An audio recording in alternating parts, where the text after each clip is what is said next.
তো বন্ধুরা আমাদের কাছে আছে একটা বাজাজ অ্যাভেঞ্জার, ধরে নাও মোটামুটি 1 ঘন্টা খাটনি করার পরে এখন আমরা সফলতা পাই গেলাম। ঠিক আছে, চাবি ওয়ান আছে, কি না করলাম গাড়িটার ভিতরে কাজ চলতেছে আর গরম, এর জন্য বাইরে কাজটা শুরু করলাম আমরা।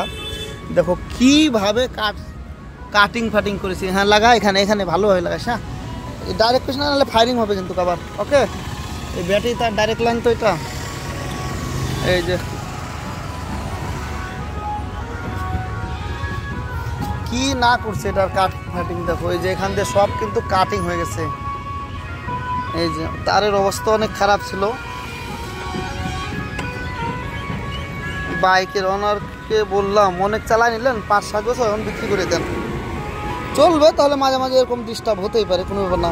ওয়ারিং চেঞ্জ করার কোনো দরকার নাই। টেপ তো আনা হয় নাই, ওই টিকে আছে চেয়ারের ভিতরে, জানিয়ে টেপ লাগবে, এদিক দিয়ে টেপ করতে হবে। টেপ কোথায় কোথায় না, এখানে একটু মার, এটা নিচ দিয়ে দে, না এটা নিচ দিয়ে দে, চেঞ্জেসের নিচ দিয়ে দে, ভালো হবে। দেখো কত ওয়্যার কাটিং, দেখো কাটিং পাটিং অনেক আছে, অনেক।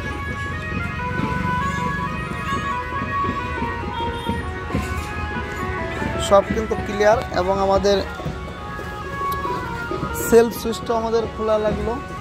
ঠিক আছে, দেখো রেগুলেটর কোথায় না চেক করছে।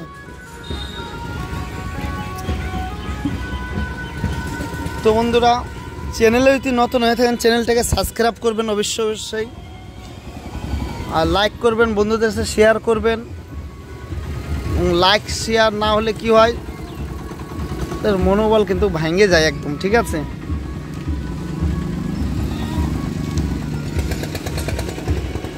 কত কি দেখো, এখান থেকেও কাটিং ছিল তার। এই যে দেখো টানি তার কি হয়েছে, ভিতরে ক্যান্সার টাইপের হয়ে গেছে। ওকে, এগুলা সব কিন্তু দেখো কি কি খোলা। ভাই রে ভাই, দেখো চাবিটা এই যে ওয়ান। হ্যাঁ, তাহলে আমি এখন একটু অয়েলের টুকরা নেই, ফটাফট ওয়ারিং ই কর না, টেপিং মার। এই যে এইখানে একটু নিলবো। হ্যাঁ,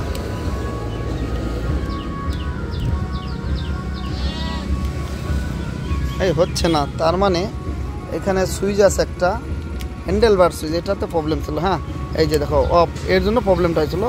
এই যে ওয়ান, এখন কিন্তু হবে। ঠিক আছে, এই যে দেখো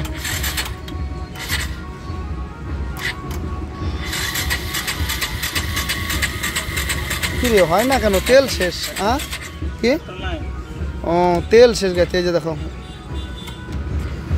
আবার ব্যাটারিও ডাউন, ব্যাটারিও মারতে হবে চার্জে। হয়ে গেছে কিন্তু আমাদের কাজ হয়ে গেছে, কোনো প্রবলেম নাই। ওয়ারিং দেখো কত কাটা ছিল, এইদিকে কাটা এদিকে কাটা, তারপরে এটাও কিন্তু প্রিপারিং করা হলো আমাদের। ঠিক আছে, কার্বন পড়ে গেছিলো, কাটওয়ার চেক করলাম। কাটওয়ারটা আবার ডাইরেক্ট করলে কিন্তু হয়ে যায় তো তখন। ঠিক আছে, এখান থেকে ডাইরেক্ট করলে এই যে দেখো ব্যাটারি চার্জে দিতে হবে। ঠিক আছে, ব্যাটারি বসিয়েছে। টোটাল কাজ কিন্তু কমপ্লিট আমাদের।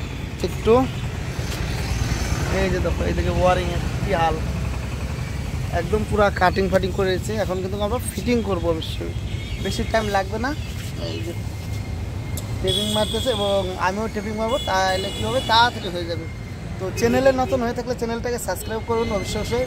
সকালবেলায় আমরা আসছি। ঠিক আছে, এখন বাজে বন্ধুরা সকাল 9টা, 8টার সময় দোকান খুলছে আর গাড়িটা দিছে। 1 ঘন্টা আমাদের খুব ভেজাইলো গাড়িটা, কেন টেকনিক্যাল কাজ তো, যে কোনো জায়গাতে প্রবলেম হতে পারে। এই প্রবলেম ছিল কিন্তু দেখো হ্যান্ডেল বার, এই যে সেলফ সুইচিং, আর এই যে ওয়ারও কাটা ছিল, সব জায়গায় প্রবলেম একটু। এবার না খারাপ করে হবে।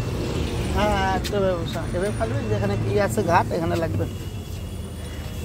তো বন্ধুদের কাছে শেয়ার করবেন ভিডিওটা, লাইক করবেন এবং চ্যানেল নতুন হয়ে থাকলে চ্যানেলটাকে সাবস্ক্রাইব করবেন।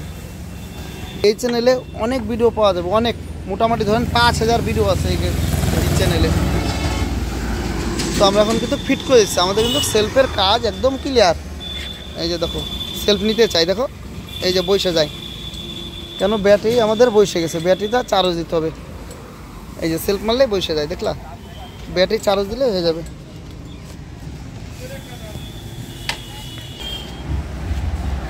যাই বন্ধুরা, ব্যাটারিটা আমরা খুলি আর চার্জ বসাই। চল ব্যাটারিটা খুলে তো আমি চার্জ বসাই, আর এদিকে আমরা কী করবো, ট্যাঙ্কি প্যানেল সিট ফটোর ফিটিং করে দিচ্ছি। ঠিক আছে, তারপর বাইক ওনারকে ফোন করি।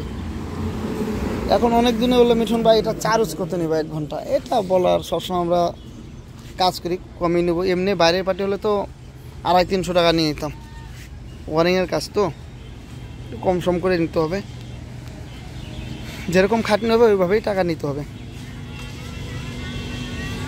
যাক বন্ধুরা, ভিডিওটা আজকের মতো এখানেই এন্ড করলাম, আবার দেখা হচ্ছে নেক্সট ভিডিওতে।